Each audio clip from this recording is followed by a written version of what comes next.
Hi friends, welcome to my channel Soumya makeover studio academy. So இன்றைக்கி என்ன video பார்க்க போகிறோன்னா, நெயில் ஆர்ட் தான் பார்க்க போகிறோம். Builder gel extension. ஃபஸ்ட்டு பார்த்தீங்கன்னா, ஸோ எனக்கு நானே தான் நான் பண்ணிக்க போகிறேன். ஸோ அதனால் என்னோடய எக்ஸ்டென்ஷன் எடுத்து எனக்கான ஷேப்க்கு ஏற்ற மாதிரி நான் கட் பண்ணிவிட்டு ஷேப் கட் பண்ணிக்கிறேன். ஃபஸ்ட்டு வந்து மேலே இருக்கிறது எல்லாமே பார்த்தீங்கன்னா இந்த மாதிரி க்ரில் பண்ணிக்கணும்.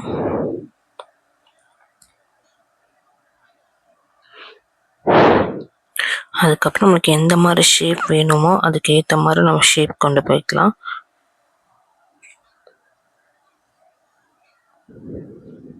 நான் வந்து கொஞ்சம் ரவுண்ட் ஷேப் மாதிரி தான் கொண்டு போயிருக்கேன்.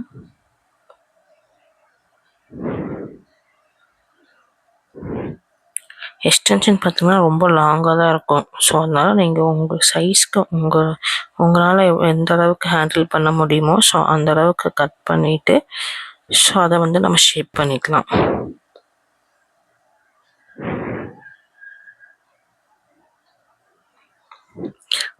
இந்த மாதிரி ஃபைல்ஸ் வச்சு, இது பேர் பார்த்திங்கன்னா ஃபைல்ஸ் சொல்லுவாங்க. ஸோ இந்த மாதிரி நான் வந்து லெஃப்ட் ஹேண்டுக்கு மட்டும்தான் பண்ண போகிறேன். ஸோ அதனால் இந்த மாதிரி எடுத்துக்கிறேன். இப்போ எக்ஸ்டென்ஷன் மேலேயும் பார்த்தீங்கன்னா நல்லா இது பண்ணிக்கிறேன். ஒரு மாதிரி சொரன்னு பண்ணுவாங்களா, ஸோ அந்த மாதிரி வந்து பண்ணாத மட்டும்தான் நம்ம க்ளூ ஸ்டிக் பண்ணாலும் என்ன பண்ணாலும் ஸ்டிக் ஆகும். இப்போ நம்ம கிட்டிக்கல் இதெல்லாமே பார்த்திங்கன்னா அது வந்து புல் பண்ணி நம்மளோட ஹேண்டில் இருக்கிறது எல்லாமே எக்ஸ்டென்ஸில் நம்ம எடுத்துடுறோம். இது கியூட்டிக்கல் கட்டுன்னு சொல்லுவாங்க. ஸோ அதுக்கு மேலே இருக்கிற எக்ஸ்ட்ரா ஸ்கின் இருக்கும்ல, ஸோ அதை வந்து கட் பண்ணுறது.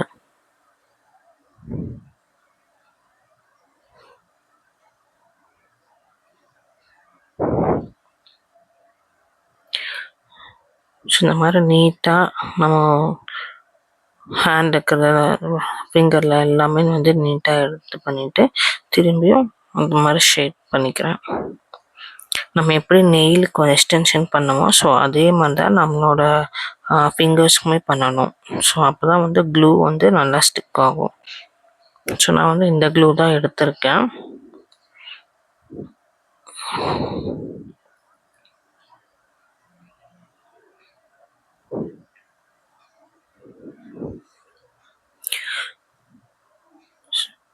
இந்த மாதிரி ஒவ்வொரு ஃபிங்கர்ஸ்க்குமே பார்த்தீங்கன்னா நம்ம எக்ஸ்டென்ஷன் ஃபிக்ஸ் பண்ணிக்கலாம். ஃபஸ்ட்டு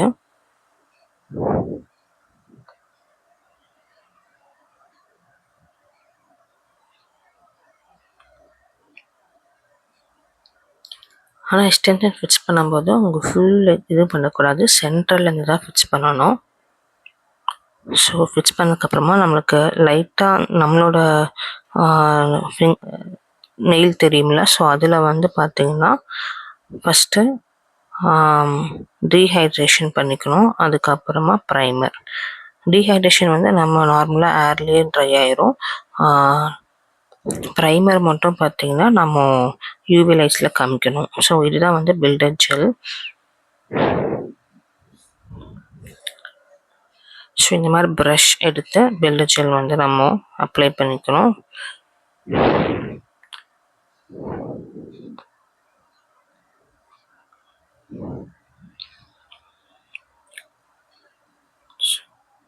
இந்த மாதிரி அப்ளை பண்ணிட்டு யூவி லைட்ஸில் நம்ம கண்டிப்பாக காமிக்கணும். அப்போ தான் அது கொஞ்சம் ட்ரை ஆகும்.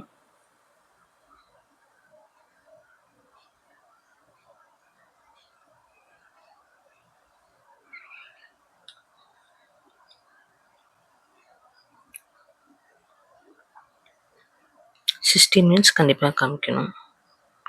ஸோ இதுக்கப்புறம் பார்த்திங்கன்னா பேஸ் கோட் அப்ளை பண்ணிக்கிறேன். பேஸ் கோட் அப்ளை பண்ணிட்டு திரும்பி நம்ம யூவி லைட்ஸில் காமிக்கணும். ஸோ இப்போ நான் எடுத்த கலர் பார்த்திங்கன்னா ஒரு பிங்க் மாதிரி தான். ஸோ 2 ஃபிங்கர்ஸில் மட்டும் நான் மார்பிள் ஜெல் பாலிஷ் அப்ளை பண்ண போகிறேன். ஸோ அதுக்கு மட்டும் 2 ஃபிங்கர்ஸ் விட்டுட்டு மீதி 3 ஃபிங்கர்ஸ்க்கும் அந்த பிங்க் அப்ளை பண்ணிக்கிறேன். ஸோ மார்பிள் ஃபினிஷிங்கிறதுனால ஃபஸ்ட்டு வந்து நான் ஒயிட் அப்ளை பண்ணிக்கிறேன் இந்த 2 ஃபிங்கர்ஸ்க்கும். இது அப்ளை பண்ணிவிட்டு எக்ஸ்ட்ராஸ்லாம் நம்ம வந்து ரிமூவ் பண்ணிடணும் இந்த வுட் ஸ்டிக் வச்சு.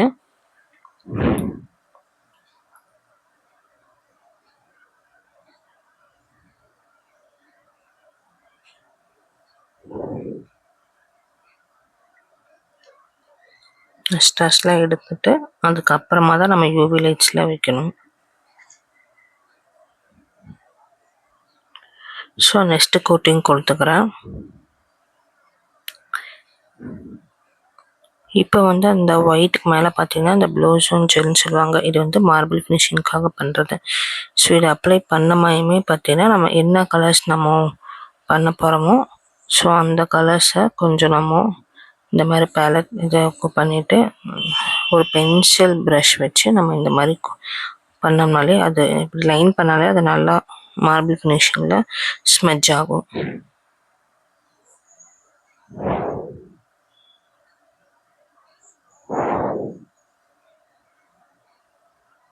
ஸோ அதுக்கு மேலே பார்த்தீங்கன்னா நான் ஃபாயில் கோல்டன் ஃபாயில் வச்சு அட்ஜஸ்ட் பண்ணிக்கிறேன்.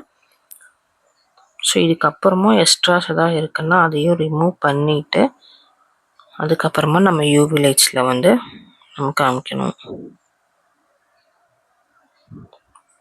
60 செகண்ட்ஸ் யூவி லைட்டில் காமிச்சிட்டு அதுக்கப்புறமா டாப் கோட் வந்து அப்ளை பண்ணும்.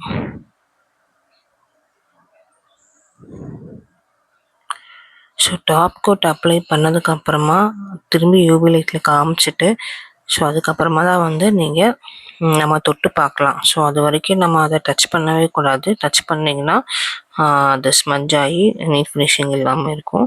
ஸோ இதுக்கப்புறம் பார்த்தீங்கன்னா நான் வந்து குரோம் பவுடர் இருக்கும்ல ஸோ அதை வச்சு நான் கொஞ்சம் அப்ளை பண்ணிக்கிட்டேன். ஸோ லாஸ்ட்டாக வந்து நம்ம கியூட்டிக்கல் ஆயில் வச்சு ஃபினிஷ் பண்ணியாச்சு. ஸோ இதான் ஃபைனல் லுக்கு. வீடியோ பிடிச்சிருந்துச்சுன்னா கண்டிப்பாக லைக் பண்ணிக்கோங்க, ஷேர் பண்ணிக்கோங்க, சப்ஸ்கிரைப் பண்ணிக்கோங்க. பாய்.